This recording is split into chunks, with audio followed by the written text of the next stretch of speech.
Om Maha Ganapataye Namaha. In this video, I'm going to share a very profound, very practical concept of what manifestation actually is. Based on particle physics, aka quantum physics, based on neurology, based on the yogic sciences, and based on my own personal experiences and observations. Manifestation is re-identification. Manifestation is re-identification. What do I mean by that? What you have created in your life right now. So if you're struggling to manifest what you want, if you feel like it's taking forever and little things are coming in or nothing's happening at all, what is happening? The mechanics behind this is your identity has not changed, because your identity is at the root of what you are or are not creating. So if you want to create something new, you have to change your identity. You have to become the identity of what you want to create. Now, what stops us from doing this is one thing primarily, which is our survival instincts. Although we are human beings and we like to think of ourselves as higher than the animals, which in some ways we do have different kinds of cognitions and certain advantages over the animals. However, one thing we definitely share with the animals, the way our society has been set up, which has been programmed into our genetics, and also which we are conditioned by from all the authority figures in our society from a very young age, is this survival instincts. We have simply taken the survival instincts of a more animalistic base approach to, we've humanized the survival instincts. So let me give you an example. In order to make that leap into that outrageous reality you want, it's going to require you to cut ties with the past, cut ties with the comfort, that level of comfort that you have, and be uncomfortable. Now, you don't necessarily have to be uncomfortable. It may feel uncomfortable depending on the level of surrender you're allowing yourself to have. Let me give you a more precise or specific example. As you may or may not know from watching my past videos, I recently bought a Mercedes-Benz. Now, my parents, were very worried about this. People in my life, some people were, this is a, this and that, it's very expensive to fix Mercedes-Benz. They have a lot of technology, and everyone was trying to talk me out of it. And it's all based on this survival instincts. It's not good for survival to go into the unknown, where there is a little bit of a level of potential for problems. The more potential there, it's sort of like this concept of high risk, high reward. The greater the risk, the greater the reward. In this case, what we're doing is we're flipping this concept of risk into the greater the unknown, the greater potential for the outrageous manifestation. The more that you allow yourself to be tethered to this security, this mindset of wanting to remain secure all the time, the more that you're going to continue to manifest your mundane, mediocre reality that you do not want. So in order for me to manifest it, because I had been, for the last 10 years, for a decade, I had two different Toyota Priuses. I had one, and then I went and bought another one right after that one. And it's a very, very secure car, especially for someone on budget. It's very low maintenance, very economical. It doesn't cost much money to own, never has any problems, and as someone on a budget, it's a very, very safe play. Mercedes-Benz is not so safe. And so what I did is I went and prayed to God that I want a divine insurance on this car. So it's not that I gave up my security. And this is a very important point. It's not that you're giving up security. It's a matter of understanding and recognizing that you are creating what happens. So if something happens with the Mercedes-Benz, it's because I am scared about it, and I'm not allowing myself to have that fear. By surrendering that fear, and by acknowledging that it's actually me who's dictating what's happening, then it's a different kind of security. It gives me more power. It empowers me to know that I can make decisions and stick with them and stand behind them and control them based on the way that I perceive or think about it. The more fear that you bring into something, the more anxiety that you allow yourself to identify with and put around a concept or thought, the more potential problems you are setting yourself up to experience. You will manifest that fear.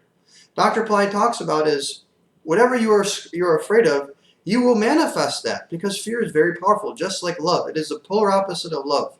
Love's most powerful. Fear is also powerful, and the remedy to fear is love. Loving yourself to the point where you're allowing yourself to be creative and expressive without fear. It's a certain level, it's a mindset. So in general, if you are stuck, you have to change your identity, which is, on a very mundane and practical level, is your neural circuitry. Your brain has been wired in a certain way through your genetics and through your conditioning to have you perceive things in a certain way.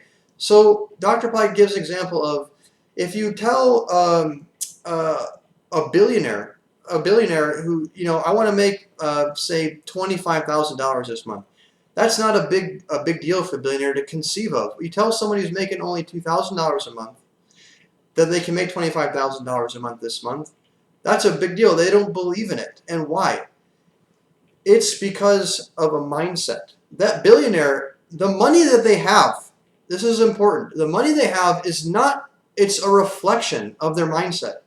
It's not disconnected. We think about this, oh, this guy is so lucky, and it's a reflection of their mindset. It's a reflection of their karma, which is their information that they are holding on to, the concepts and beliefs that they hold in their subconscious and unconscious is reflecting or being projected out. So never ever forget that your environment, your circumstances, is a reflection. It's an effect. You are the cause. And we're saying in this video is your identity is more precisely, and that is your brain. So how do you change it? What is a fast way to change it? Using mantras and all that is great. Now, I will say that some people are able to use mantras and get fast results with them. Some people will use mantras and it'll take forever. It won't happen at all. Now, in my case, my example, I gave my Mercedes video. If you haven't watched it, I'll put a link in this video, underneath this video, where I was doing all these mantras and everything, and then one day I had all these miracles happen, boom, boom, boom, one after another. And the only thing that I did different on that day was a mindset shift of gratitude. I was manually putting myself, using a technique that I shared in a past video, I'll also put a link in this video, how I manifested a waterfront luxury apartment, fully furnished, in downtown Portland, on a pretty, I wouldn't say tight budget, but not an outrageous budget, and a $450 raise within less than, I would say, 6 hours after doing this technique. And the technique is basically present tensing of thought that I wanted to manifest, and most importantly of all is this state of gratitude. Now, why gratitude? Gratitude is a state of reception.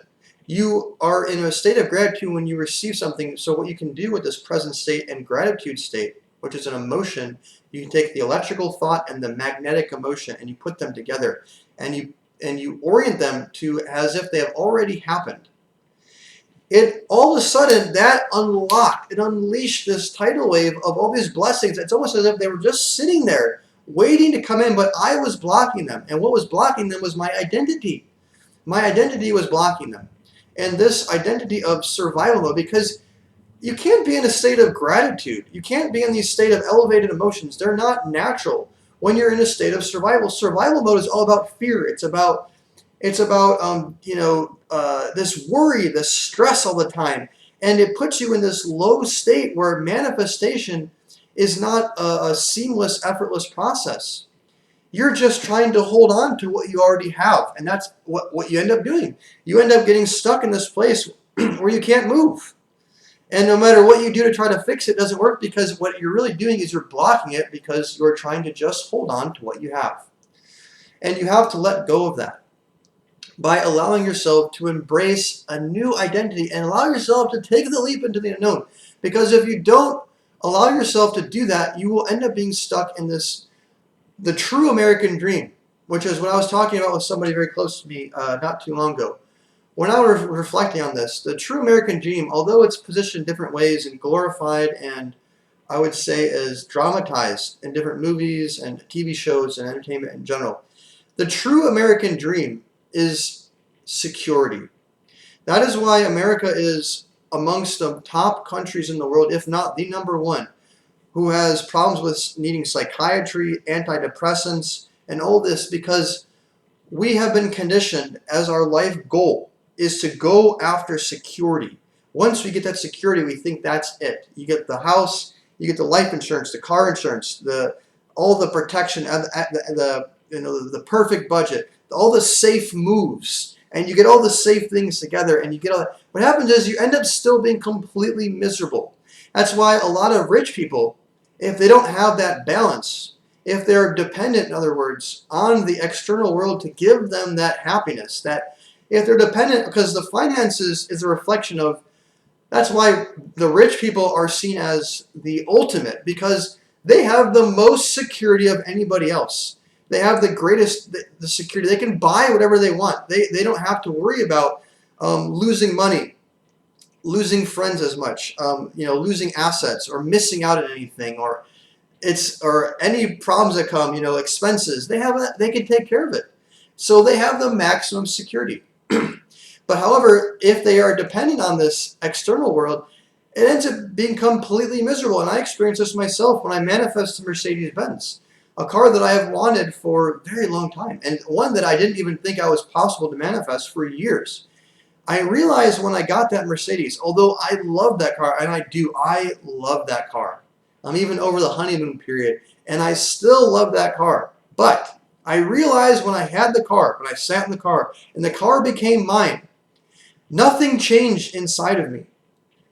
It didn't bring me like a feeling of bliss. Yes, there was some dopamine hit when I got the car, and it was nice. But once that wears off and it's just a car, at the end of the day, it's just a house. At the end of the day, it's just a vacation. At the end of the day, it's just some clothes. It's not going to make you fulfilled. And this fulfillment is impossible when you're in a state of security. The fulfillment comes when you release that security and you allow yourself to embrace the unknown. And then life becomes an adventure and something worth living rather than something trying to protect or something to try to secure. It's way more fun. And I will tell you that it's a great mindset to have. You can't wait.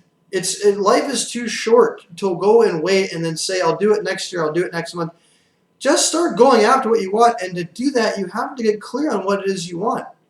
Part of leaving this security behind is moving from this identity of protecting what you want to identifying what it is you actually want to create and then making a point to go after it. For example, the Mercedes, the downtown, I wanted to live in the city. I moved from Mount Shasta. I said, I want to live in any city. If I want to live in the city, I want to live in the best city that I like the most, which I've actually never been to Portland, but I read about all the cities. I know I wanted to live in the Pacific Northwest, and Portland seemed like the best one. Moreover, I wanted to live downtown where all the action is. I want to live on the water, and I wanted to live in a luxury apartment, and that's what I ended up getting. And I found a way to make it happen on a budget that I was on. And now I'm looking at, I want to move to a different country. And I was thinking, it's going to be, although it's going to be it might be very uncomfortable to do that, at the same time, it's not going to be uncomfortable because it's something that I have a goal to do, and I'm going to go after it and attack it. And this is what Dr. Bly talks about is those who succeed in life are the warriors. You have to be a warrior to succeed. You have to identify objectives and complete those objectives. You have to have the confidence, the stamina, and the sort of almost bullheadedness that you will not accept not accomplishing the objective. It's not even an option. And you have to do it as fast as possible. This gets into Narasimha. He is the avatar of Vishnu, but he represents the Mars planet. Mars is associated with Aries, the god of war. Mars is the war planet, the warrior planet. And one of the unique characteristics of Narasimha's avatar, which by studying the avatars of Vishnu, you can understand the planets and also understand these archetypes such as the warrior. The warrior archetype, or Narasimha, is someone who incarnated and accomplished his avatar immediately. Some of these avatars, like Lord Rama, spent thousands and thousands of years. Actually, he lived for ruled 11,000 years. And it took him, decades to complete his avatar. Same with Krishna, Lord Krishna as well. Narasimha's avatar was in and out. He came here, he killed the demon, finished. That was it. End of the thing. So this is a great example of what a warrior is. It's a very precise and decisive action taking based on objectives that you have. So go and get those objectives if you don't have them. Allow yourself to open up and to take these leaps of faith, to get out of this staying safe mentality and allow yourself to take the risk. And the risk, I will say, is not actually a risk. It's a perceived risk. And it only is perceived as a risk because it is the unknown. It is not part of your known, and therefore it's a risk. And why do we call it a risk? Survival mentality. It's only a risk because it's the unknown. So I hope this video inspires you and gives you some concepts that you can use to reorient yourself, to allow yourself to manifest what you want and live a life and create that life that you want right now. So if you have any comments, if you have any questions, if you have any requests, please leave a comment underneath this video. If you like this video, please click the like button and feel free to share it with others who you think would find this information valuable. As always, if you'd like to be notified for future videos, click subscribe and the bell notification. God bless.